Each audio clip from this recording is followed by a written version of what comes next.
Hello दोस्तों, आप सभी का स्वागत है हमारे यूट्यूब चैनल आशीष जी के अकेडमी पे। तो दोस्तों, यह हम लोग प्रैक्टिस सेट है ईवीएस का, जो कि यह 26 नंबर का प्रैक्टिस सेट है। तो दोस्तों, और इससे पहले हम लोग प्रैक्टिस सेट कर चुके हैं, तो आप लोग जाकर प्ले लिस्ट में देख सकते हैं। तो दोस्तों, यह यूपी टेट सुपर टेट दोनों के लिए प्रैक्टिस सेट है। तो चलिए हम लोग स्टार्ट करते हैं। आज का पहला प्रश्न हम लोग करते हैं। मानव शरीर की सबसे छोटी ग्रंथि कौन सी है?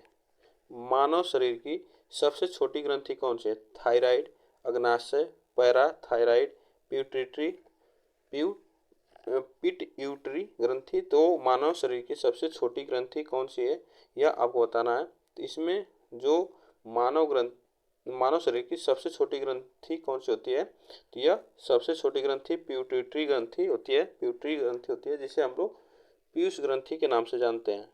पीयूष पीयूष ग्रंथि भी कहते हैं, पीयूष ग्रंथि भी कहा जाता है इसे। तो आप लोग जानते होंगे। और आपसे पूछेगा कि मानव शरीर की सबसे बड़ी ग्रंथि कौन सी है, तो आप बताएंगे बड़ी ग्रंथि कौन सी है। तो बड़ी ग्रंथि आप बताएंगे कौन सा? एक यकृत है, ठीक ना। यकृत है, जिसे हम लोग लीवर कहते हैं, इंग्लिश में लीवर। यह ऑप्शन हमारा यह होता है, सबसे बड़ी ग्रंथि है मानव शरीर की यकृत, जिसे हम लोग लीवर कहते हैं इंग्लिश में।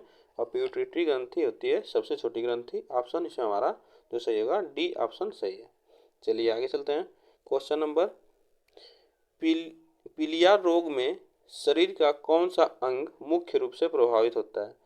पीलिया रोग जो होता है, जॉन्डिस जिसे कहा जाता है, तो उसमें कौन सा अंग शरीर का प्रभावित होता है? फेफड़ा, यकृत, किडनी या वृक्क, आंत।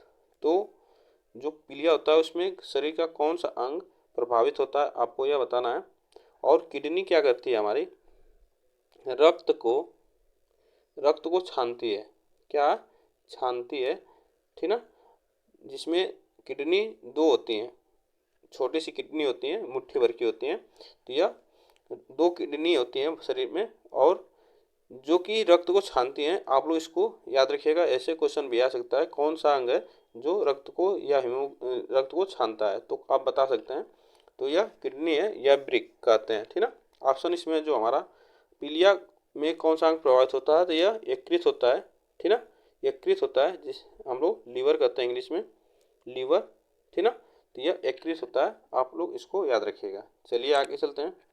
क्वेश्चन नंबर, एड्स दिवस कब मनाया जाता है? एड्स दिवस कब मनाया? 8 नवंबर को, 5 जून को, 1 दिसंबर को। तो आप लोग जानते हैं 5 जून को क्या मनाया जाता है? पर्यावरण दिवस मनाया जाता है, ठीक ना।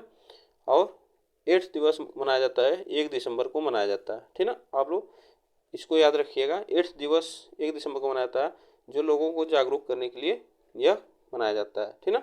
ऑप्शन इसमें जो हमारा सी सही है। और 8 नवंबर को लाल कृष्ण आडवाणी का जन्मदिन मनाया जाता है। तो आप लोग उससे ज़्यादा अंतर नहीं होगा। तो इसमें जो ऑप्शन हमारा जो सही होगा, 1 दिसंबर सही होगा। चलिए आगे चलते हैं। क्वेश्चन नंबर 4, मलेरिया के कारण होता है कवक, प्लाज्मोडियम, एंटीअमीबा, जीवाणु। मलेरिया के कारण क्या होता है, आपको बताना है। इसमें कौन सा ऑप्शन हमारा सही होगा? इसमें कौन सा ऑप्शन हमारा सही होगा? तो मलेरिया के कारण क्या होता है? कवक होता है, मलेरिया प्लाज्मोडियम होता है, एंटीअमीबा होता है, जीवाणु होता है। तो मलेरिया के कारण, तो आपको बताना है मलेरिया किसके कारण होता है। यहाँ पे जो होगा तो किसके कारण होता है, ये आपको बताना है। इसमें कौन सा ऑप्शन सही होगा? तो देखिए, इसमें जो हमारा मलेरिया किसके कारण होता है, तो ये प्लाज्मोडियम के कारण होता है। आप लोग इसको याद रखिएगा। प्लाज्मोडियम विवेक्स विवेक्स एक वायरस होता है। प्लाज्मोडियम विवेक्स वायरस नामक वायरस होता है, जिसके कारण मलेरिया होता है। आप लोग इसको याद रखिएगा। और मलेरिया किसके काटने से होता है, तो यह मादा मच्छर के काटने से, एनोफ्लीज एनोफ्लीज मच्छर के काटने से होता है। आप लोग इसको याद रखें, एनोफ्लीज मच्छर के काटने, मादा एनोफ्लीज मच्छर के काटने से मलेरिया होता है, ठीक ना। ऑप्शन इसमें जो हमारा सही होगा, बी ऑप्शन सही है। चलिए आगे चलते हैं। Question number 5। क्वेश्चन नंबर 5, वर्ष 1970 में किस प्रजाति के हिरण का संरक्षण करने हेतु हंगुल परियोजना की शुरुआत की गई थी? तो आप इस क्वेश्चन से दो क्वेश्चन बन सकते हैं। देखिए, आपसे क्वेश्चन पूछता है कि हंगुल परियोजना की शुरुआत कब की गई थी, तो आप बता सकते हो 1970 में। और यह किस प्रजाति, इससे पूछ रहा है क्वेश्चन, किस प्रजाति के हिरण का संरक्षण करने के लिए हंगुल परियोजना की शुरुआत की गई थी? आपको बताना है यूरोपियन रेंडियर, एम्फ्रो रेंडियर, सहारा रेंडियर, एशियाई रेंडियर। तो इसमें से कौन सा हंगुल परियोजना की शुरुआत की गई थी? आपको बताना है किस रेंडियर के संरक्षण के लिए। यह कब किया गया था? तो 1970 में किया गया था। तो यह कौन सा रेंडियर था? यूरोपियन रेंडियर के संरक्षण के लिए 1970 में हंगुल परियोजना की शुरुआत की गई थी। तो आप लोग इसको याद रखिएगा, ठीक ना। इसमें दो क्वेश्चन बन गया। चलिए आगे चलते हैं। क्वेश्चन नंबर 6, कपास के किस भाग से प्राप्त होता है? कपास पौधे के किस भाग से प्राप्त होता है? तो कपास जो है पौधे के किस भाग से प्राप्त होता है? पत्तियों से, बीज से, जड़ से, तने से। आपको बताना है जो कपास है वो पौधे के किस भाग से प्राप्त होता है, ठीक ना, आपको बताना है। और यह किस मिट्टी में होता है? आपको बता दें तो यह काली मिट्टी में, काली मिट्टी में कपास उगाया जाता है। और इसमें काली मिट्टी में और कौन सा क्या होता है? तो गन्ना होता है, गन्ना होता है, सूरजमुखी होती है, सूरजमुखी इसमें उगाई जाती है। और इसमें जो कपास किस भाग से उत्पन्न होता है? तो यह बीज से होता है, ठीक ना, बीज से होता है। आप लोग इसको याद रखिएगा, बीज से होता है। और जो काली मिट्टी है इसमें कौन सा तत्व पाए जाते हैं? तो आपको बता दें नाइट्रोजन पाए जाते हैं, ठीक ना, नाइट्रोजन पाए जाते हैं, फास्फोरस पाए जाते हैं, पोटास पाए जाते हैं।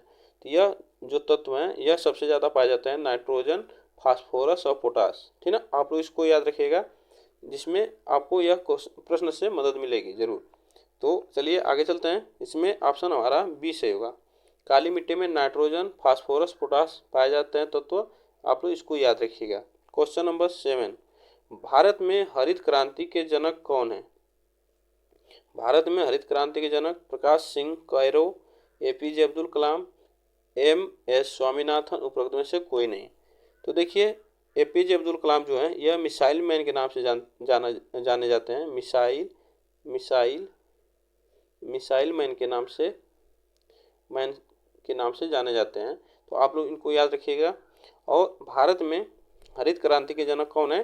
तो यह एमएस स्वामीनाथन है, एमएस स्वामीनाथन है। आप लोग इनको याद रखिएगा। और विश्व में हरित क्रांति के जनक आपको पूछेगा तो किसे बताएंगे? विश्व में हरित क्रांति के जनक कौन है? तो नॉर्मन बोरलाग है। कौन है? नॉर्मन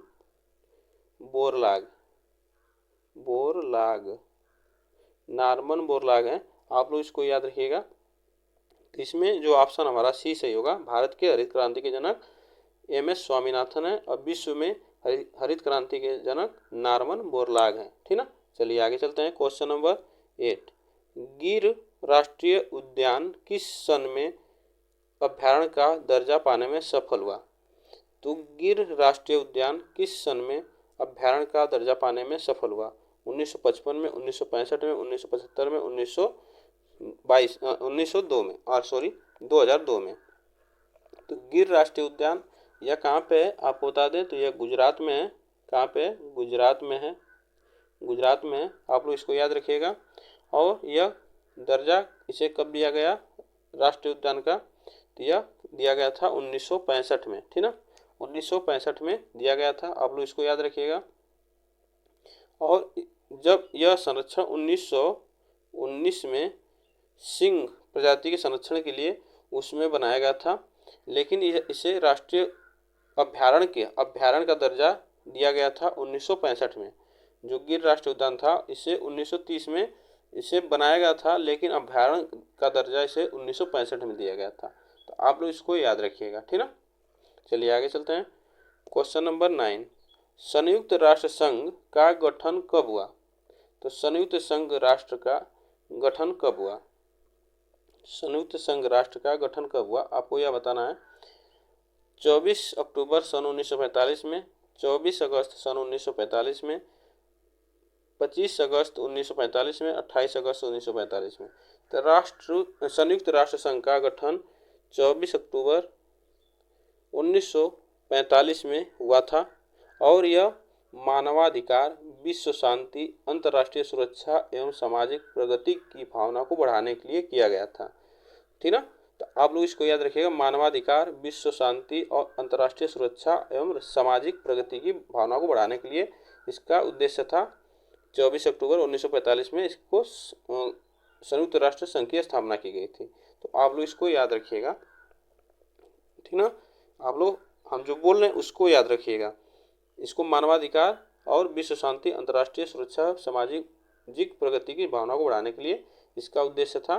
24 अक्टूबर 1945 का इसको स्थापना की गई थी संयुक्त राष्ट्र संघ का। ठीक, चलिए आगे चलते हैं।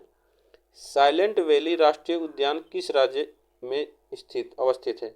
साइलेंट वैली राष्ट्रीय उद्यान किस राज्य में अवस्थित है? गोवा में है, तमिलनाडु में, जम्मू कश्मीर में, केरल में। तो साइलेंट वैली आपको बताना है किस राज्य में स्थित है और यह किसके लिए जाना जाता है। तो आपको बताते हैं, यह जैव विविधता के लिए जाना जाता है। जैव विविधता के लिए जाना जाता है। जैव विविधता के लिए जाना जाता है, ठीक ना। आप लोग इसको याद रखिएगा। और यह साइलेंट वैली राष्ट्रीय उद्यान कब बना? तो यह बना था 1984 में बना था। 1984 में बना था, सन 1984 में। आप लोग इसको याद रखिएगा। और ये कहाँ पे है? तो यह केरल में है। कहाँ पे? केरल में है। और साइलेंट वैली को वहाँ के स्थानीय लोग केरल के क्या बोलते हैं? सैरंग्री वन के नाम से जानते हैं।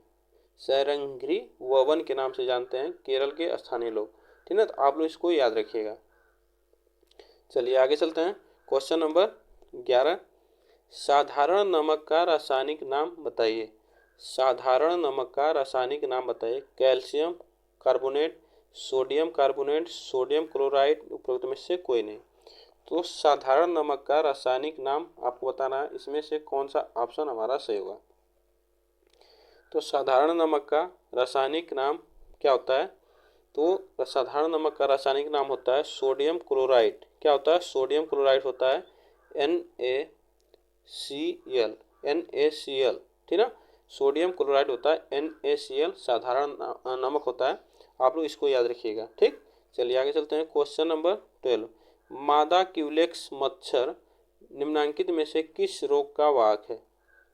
मादा क्यूलेक्स, अब हम लोग वहाँ पढ़े थे प्लाज्मोडियम विवेक्स नामक वायरस जो है वह मलेरिया के लिए प्रसिद्ध है। आप लोग इसको अभी हम लोग पढ़े हैं पीछे।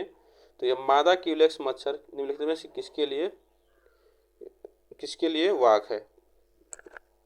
मलेरिया के लिए, फाइलेरिया के लिए, रिंग वर्म या दाद के लिए, उपरोक्त में से कोई नहीं। आपको बताना है इसमें से कौन सा ऑप्शन हमारा सही होगा।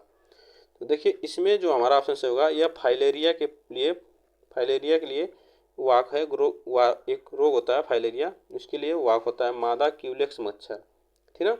यह मादा क्यूलेक्स मच्छर होता है जो कि फाइलेरिया के लिए जाना जाता है। आप लोग इसको याद रखिएगा, ठीक ना। चलिए, और जो रिंग वर्म होता है, जो दाद बोलते हैं, दाद, यह फंगल संक्रमण के कारण होता है। किसके कारण? फंगल संक्रमण के कारण होता है। संक्रमण के कारण होता है। और यह इसकी दवा नहीं करें तो बहुत तेज़ी से फैलता है। और यह टच होने के लोगों में यह टच होने से भी बहुत तेज़ी से फैलता है। तो यह फंगल संक्रमण होता है। रिंग वर्म जो दाद होता है, आप लोग इसको याद रखिएगा, ठीक है। चलिए आगे चलते हैं। Question number 13, plaster of Paris का रासायनिक नाम है। प्लास्टर ऑफ पेरिस का रासायनिक नाम है calcium chloride, calcium nitrate, calcium sulphate dehydrate, उपरोक्त में से कोई नहीं। तो प्लास्टर ऑफ पेरिस का रासायनिक नाम आपको बताना है। इसमें से कौन सा ऑप्शन हमारा सही होगा? तो प्लास्टर ऑफ पेरिस का नाम बताना है। तो देखिए, इसमें जो हमारा ऑप्शन सही होगा, कौन सा सही होगा? सी ऑप्शन सही होगा, कैल्शियम सल्फेट डिहाइड्रेट। यह जिप्सम तथा कैल्शियम सल्फेट डिहाइड्रेट से बनता है। जिप्सम भी रहता है इसमें और कैल्शियम सल्फेट डिहाइड्रेट से बनता है। और इसका रासायनिक सूत्र क्या होता है? इसका रासायनिक सूत्र CaSO4 2H2O, यह रासायनिक इसका सूत्र होता है, ठीक ना। इसका रासायनिक नाम होता है कैल्शियम सल्फेट डिहाइड्रेट। इसे कैल्शियम सल्फेट हाइड्रेट भी कहा जाता है। आप लोग इसको भी याद रखिएगा, ठीक ना। इसका सूत्र होता है CaSO4 2H2O। ऑप्शन इसमें हमारा जो सही है सी ऑप्शन सही है। चलिए आगे चलते हैं। मोबाइल फोन की बैटरी में निम्नलिखित में से कौन सी धातु मुख्य रूप से प्रयोग में लाई जाती है? तो मोबाइल फोन की बैटरी निम्नलिखित में से कौन सी धातु मुख्य रूप से प्रयोग में लाई जाती है? कॉपर, जस्ता, निकिल, लिथियम। तो मोबाइल फोन की बैटरी में निम्नलिखित में से कौन सी धातु मुख्य रूप से प्रयोग में लाई जाती है, यह आपको बताना है। इसमें कौन सा ऑप्शन हमारा सही होगा? देखिए, जो आजकल की बैटरी आ रही हैं वह क्या होते हैं, रिचार्जेबल होती हैं। तो वह उसकी जो हाई एनर्जी होती है, डेंसिटी होती है, हाई एनर्जी डेंसिटी होती है, जिससे वह बैटरी रिचार्ज होती है, ठीक ना। मोबाइल बैटरी में मुख्यतः किसका प्रयोग किया जाता है? तो लिथियम का प्रयोग किया जाता है, ठीक ना। लिथियम का प्रयोग किया जाता है जिससे वह अच्छा बैकअप देती है और अच्छा चलती है, ठीक ना। तो इसलिए लिथियम का प्रयोग किया जाता है। ऑप्शन इसमें हमारा डी सही होगा। चलिए आगे चलते हैं। निम्नलिखित में से कौन सी गैस वेल्डिंग में धातुओं की कटिंग करते समय प्रयोग में लाई जाती है? तो कौन सी धातु है जो गैस वेल्डिंग में धातुओं की कटिंग करते समय प्रयोग में लाई जाती है? आपको बताना है। Methane, liquid petroleum gas, acetylene और एथिलीन एसिटिलीन। तो इसमें कौन सा ऑप्शन हमारा सही होगा? इसमें कौन सा ऑप्शन सही होगा आपको बताना है। गैस वेल्डिंग का जो क्या होता है, टेम्परेचर होता है, तापमान होता है लगभग 3500 डिग्री सेल्सियस होता है। आप लोग इसको भी याद रखिएगा। और इसमें जो प्रयोग में लाया जाता है तो ये एसिटिलीन प्रयोग में लाया जाता है। एसिटिलीन प्रयोग में लाया जाता है। इसका सूत्र होता है CH triple bond CH triple bond CH, ये होता है एसिटिलीन का रासायनिक सूत्र होता है। आप लोग इसको याद रखिएगा। गैस वेल्डिंग में अधिकतम जो तापमान होता है वो 3500 डिग्री का होता है, 3500 डिग्री सेल्सियस का होता है। आप लोग इसको याद रखिएगा, ठीक ना। चलिए, और ये ऑक्सीजन के साथ ज्वलित अवस्था में ऑक्सी एसिटिलीन फ्लेम पैदा करता है। जो फ्लेम निकलता है वो ऑक्सी एसिटिलीन फ्लेम होता है। आप लोग इसको भी याद रखिएगा। चलिए आगे चलते हैं। निम्नलिखित में से कौन सा एक विभिन्न फसलों के लिए मृदा में विद्यमान एक सूक्ष्म पोषक तत्व है? तो यह आपको बताना है। फसलों के लिए मृदा में विद्यमान एक सूक्ष्म पोषक तत्व है। कैल्शियम है, मैग्नीशियम है, पोटेशियम है। आपको बताना इसमें कौन सा ऑप्शन सही होगा। इसमें कौन सा ऑप्शन हमारा सही होगा, जो कि सूक्ष्म पोषक तत्वों में कौन कौन आते हैं आपको बता दें।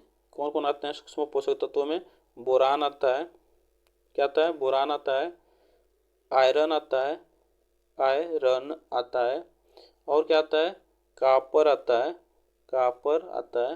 और आता है हमारा एक, कौन आता है? तो एक हमारा आता है ऑप्शन बी हमारा मैग्नीज आता है, ठीक ना। यह सूक्ष्म पोषक तत्व होते हैं। आप लोग इसको याद रखिएगा, जो कि फसल के लिए मृदा में उपस्थित सूक्ष्म पोषक तत्व होते हैं। ऑप्शन इसमें हमारा बी सही है। Question number 17। शुष्क सेल में विद्युत का उत्पादन रासायनिक ऊर्जा से होता है, ऊष्मीय ऊर्जा से होता है, यांत्रिक ऊर्जा से होता है, खनिज ऊर्जा से होता है। तो शुष्क सेल में आपको बताना है उत्पादन होता है किससे? रासायनिक से, ऊष्मीय, यांत्रिक, खनिज, किससे ऊर्जा का उत्पादन होता है शुष्क सेल में? आपको बताना है इसमें से कौन सा ऑप्शन हमारा सही होगा। इसमें कौन सा ऑप्शन हमारा सही होगा यह बताना है। तो देखिए, शुष्क सेल में जो विद्युत का उत्पादन होता है वह रासायनिक ऊर्जा से होता है। किससे होता है? रासायनिक ऊर्जा से होता है। आप लोग इसको याद रखिएगा। ऑप्शन इसमें हमारा जो सही है ये ऑप्शन सही है। Question number 18। भारत में सोयाबीन राज्य कहा जाता है? भारत में स्वाधीन राज्य कहा जाता है, किसे कहा जाता है? उत्तर प्रदेश को, झारखंड को, छत्तीसगढ़ को, मध्य प्रदेश को। तो इसमें स्वाधीन राज्य किसे कहा जाता है यह आपको बताना है। तो भारत का स्वाधीन राज्य कहा जाता है मध्य प्रदेश को। यहाँ पे मध्य प्रदेश में सोयाबीन का पैदावार ज़्यादा होती है, वहाँ पे खेती ज़्यादा की जाती है, तो मध्य प्रदेश में सबसे ज़्यादा सोयाबीन होता है। चलिए आगे चलते हैं। क्वेश्चन नंबर 19, भारत आकार की दृष्टि से विश्व का डैश डैश सबसे बड़ा देश है। तो विश्व का सबसे बड़ा देश आकार की दृष्टि से पाँचवा है, छठवां है, सातवां है, आठवां है। आपको बताना है इसमें से कौन सा ऑप्शन हमारा सही होगा। भारत आकार की दृष्टि से विश्व का सबसे बड़ा देश कौन सा, विश्व का भारत का आकार की दृष्टि से सबसे बड़ा कौन सा स्थान है? तो यह जो स्थान है हमारा सातवां स्थान है। आप लोग इसको याद रखिएगा, सातवां स्थान है भारत का आकार की दृष्टि से। चलिए आगे चलते हैं। काजीरंगा राष्ट्रीय उद्यान कहाँ स्थित है? तो काजीरंगा राष्ट्रीय उद्यान असम में, उड़ीसा में, राजस्थान में, गुजरात में। तो काजीरंगा राष्ट्रीय उद्यान कहाँ स्थित है यह आपको बताना है। तो काजीरंगा राष्ट्रीय उद्यान जो है यह एक गैंडे सिंह के लिए प्रसिद्ध है। एक गैंडा सिंह, एक गैंडे सिंह के लिए प्रसिद्ध है, जो कि यह असम में है। कहाँ पे? असम में है। आप लोग इसको याद रखिएगा। चलिए आगे चलते हैं। क्वेश्चन नंबर 21, पश्चिम बंगाल रानीगंज निम्नलिखित में से किस खनिज के लिए सर्व प्रसिद्ध है?